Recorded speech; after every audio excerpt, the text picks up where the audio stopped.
हरियाणा के भिवानी मनीषा हत्याकांड ने हर किसी को हिलाकर रख दिया।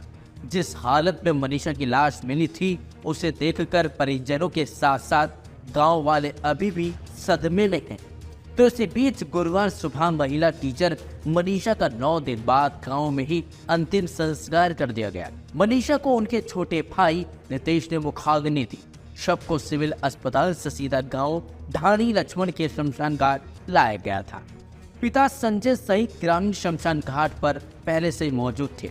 जैसे ही मनीषा को मुखाग्नि दी गई, वैसे ही पूरा परिवार और गांव वाले फूट फूट कर रोने लगे। इस दौरान गांव वालों ने मनीषा अमर रहे के नारे भी लगाए। आपको बता दें, बुधवार को दिल्ली एम्स में पोस्टमार्टम के बाद शव को सिविल अस्पताल ले जाया गया था। मनीषा के अंतिम संस्कार के लिए परिवार बुधवार को शाम करीब 6 बजे रांची भी हो गया था। दरअसल परिवार ने 2 मांगे सरकार के सामने रखी थी, जिसमें केस की जांच सीबीआई से कराए जाने और दिल्ली एम्स में पोस्टमार्टम करवाना शामिल था। वहीं मनीषा के दादा रामकिशन ने धरने में कहा कि हमारी जो मांगे थी वो पूरी सरकार ने कर दी है, हम बेटे का अंतिम संस्कार करना चाहते हैं। इसके बाद गांव वालों ने धरना खत्म किया और फिर मनीषा का गुरुवार को अंतिम संस्कार कर दिया गया। हुआ यह था कि बुधवार को मुख्यमंत्री नायब सैनी ने खुद जानकारी दी थी कि मनीषा के परिवार की मांग के आधार पर सरकार निष्पक्ष जांच के लिए केस सीबीआई को सौंपने जा रही है। आपको बता दें, भिवानी के गांव ढाणी लक्ष्मण की 18 साल की मनीषा पड़ोस के गांव सिंघानी के निजी प्ले स्कूल में शिक्षिका थी।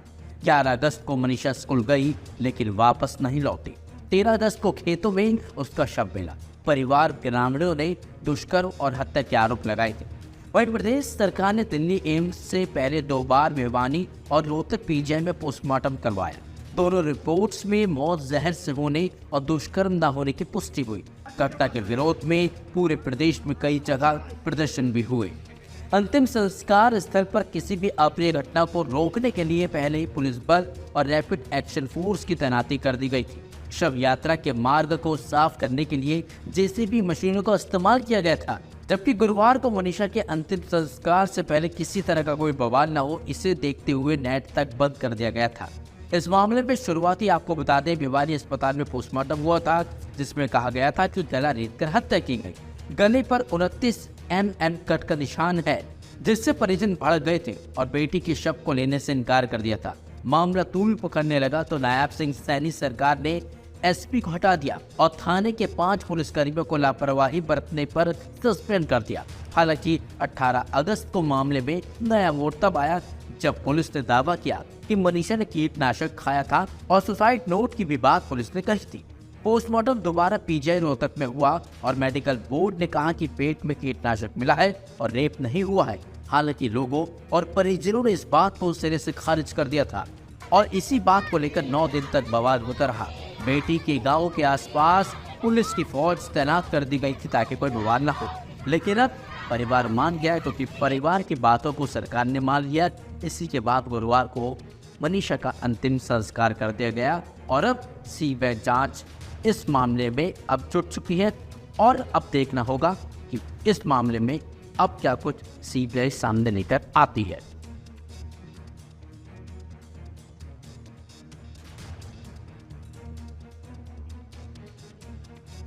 पहली बात तो बहुत ही दुखद घटना है और पूरे देश को, पूरे समाज को इस पे बहुत अफसोस है।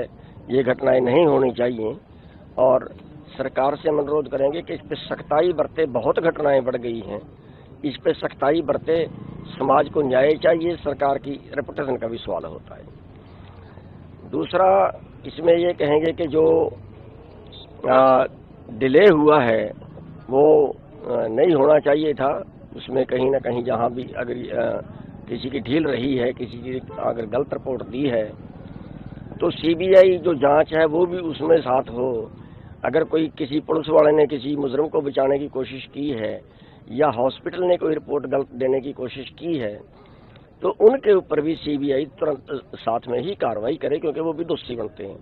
मनीषा की मृत्यु के मामले में इसमें ताज़ा अपडेट तो ये है कि हमने उनको आज अश्रुपूर्ण विदाई दे दी है। उनका अंतिम संस्कार हजारों लोगों की भीड़ में कर दिया गया है, सभी के साझी संवेदनाओं के साथ। परिवार और जन भावना ये थी कि सीबीआई जांच और एम्स की जो पोस्टमार्टम है वहाँ होना चाहिए। और वो होने के बाद परिवार ने कल शाम को धरने पर ये सभी से प्रार्थना की थी और हम भी लगातार प्रशासन की तरफ से प्रार्थना कर ही रहे थे सभी से, तो वो स्वीकार कर लिया गया है। और आज सुबह 8 बजे हजारों लोगों के साथ प्रशासन की मौजूदगी में बहुत शांतिपूर्ण तरीके से उस बहन को विदाई दे दी गई है। परिवार ने क्या कोई और मांग भी आप लोग? परिवार ने सिर्फ एक बात हमसे बार बार कही है, जब हम वहाँ अंतिम संस्कार पे मौजूद थे तो परिवार की तरफ से बात यही थी कि उन्हें और कुछ नहीं चाहिए, बेटी को न्याय चाहिए। और उस बेटी को न्याय के लिए सरकार ने सबसे बड़ी एजेंसी को ये जांच सौंप दी है और हम उम्मीद करेंगे कि जो छोटी मोटी किसी तरह की कोई चूक होगी तो उस चूक को ठीक करने का काम सीबीआई करेगी और जो भी तथ्य रहेंगे उनको सबके बीच में लाया जाएगा। और अगर कोई वास्तव में कोई गुनहगार मिलता है तो कानून के तहत उसे सख्त सजा दिलाने का काम सरकार और सीबीआई दोनों मिलकर के करेंगे। अभी भी चालू है? बहुत सारे कारण हैं, आपके साथ साथ मेरे भी सवाल हैं प्रशासन से, सरकार से, कि अगर मनीषा ने कोई जहरीला पदार्थ लिया है तो वो क्यों नहीं उस जगह पे चिल्लाई, या जब कोई आदमी जहर पीता है तो उसको ट्रीटमेंट के दौरान भी बांध के रखा जाता है, वो चिल्ला के कहीं भागी नहीं, या फिर जमीन क्यों नहीं नोची, हाथ पार पांव क्यों नहीं चलाए उन्होंने। दूसरा, जब कोई आदमी कीटनाशक पदार्थ लेता है, जहरीला पदार्थ लेता है, तो मुझे नहीं लगता कि कोई जानवर केवल उसके मुंह को नोचने का काम करेगा, फेस को नोचने का काम करेगा।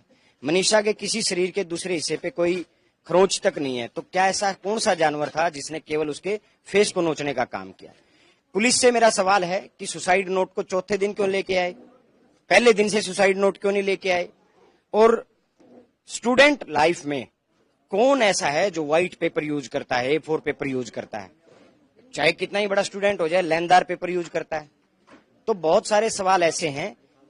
लिखावट की बात, जहां अब आप सबसे बड़ी बात, राइटिंग जो हैंड राइटिंग जो मैच है, फोरेंसिक जो रिपोर्ट जो आती है वहां से, हैंड राइटिंग की जो रिपोर्ट आती है मैच की, वो उसको आने में कम से कम हफ्तों या महीनों का समय लग जाता है।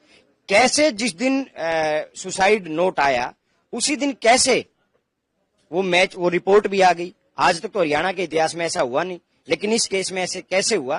तो ऐसे बहुत सारे कारण हैं जिन्हें पूरे हरियाणा के लोगों को, हमें ये लग रहा है कि सरकार इस हत्या को आत्महत्या में